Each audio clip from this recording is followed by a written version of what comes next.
প্যালেস্টাইনবাসীরা মিটবে না, এই নবীর ভবিষ্যৎবাণী আছে। তুমি জানো না তো কি হয়েছে? বুঝতে পারছেন না? হয় পৃথিবীর সব শক্তি একদিকে, ছোট্ট একটা প্যালেস্টাইনবাসীর কাছে সোলে করার জন্য তাদের ঘরে বসতে হয়েছে। জোরে বলুন সুবহানাল্লাহ। শুনছেন?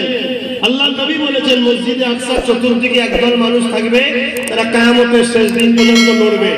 আমার এই কথা শুনে কোনো দাজ্জাল মিডিয়া যদি আমার বিরুদ্ধে সমালোচনা করে, করতে পারে, ওলি আমার কিছু যায় আছে?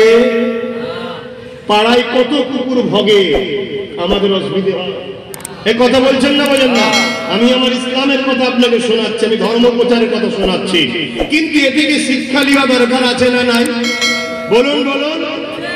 লোককে খাওয়ানো ভালো, কিন্তু সাপকে দুধ কলা খাওয়ানো? লোককে খাওয়ানো ভালো, সে মুসলিম হোক আর অমুসলিম হোক।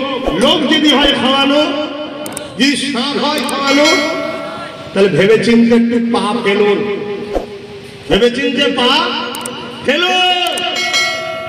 অনেক সময় নিজের ফায়দার জন্য কাউকে সাজিয়ে ভয় দেখানো হয়, কাউকে সাজিয়ে ভয় দেখানো হয়। ভয় একমাত্র আল্লাহকে করবেন, ভয় একমাত্র আল্লাহকে করবেন। আপনাকে ভয় দেখালো, ও না পাস করে, ও না পাস করে, আরে ওর পাস ফেলেতে তুমি নিজেও তো ফেল হয়ে বসে আছো। ওর পাস ফেল লুকতে গিয়ে তুমি নিজে ফেল হয়ে বসে আছো। সালাম ইয়া রাসূল ইয়া হাবিব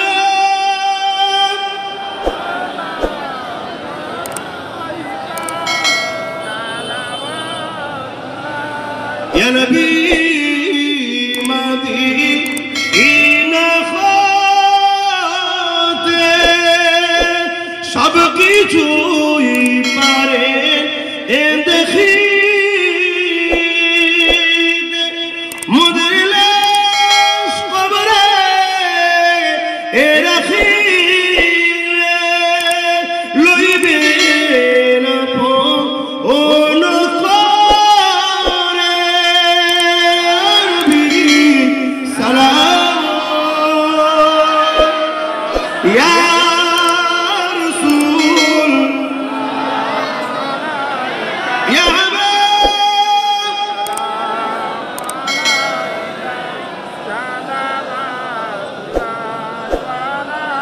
আমি ছোট্ট একটা কথা বলে দোয়া করবো, সকলে গায়।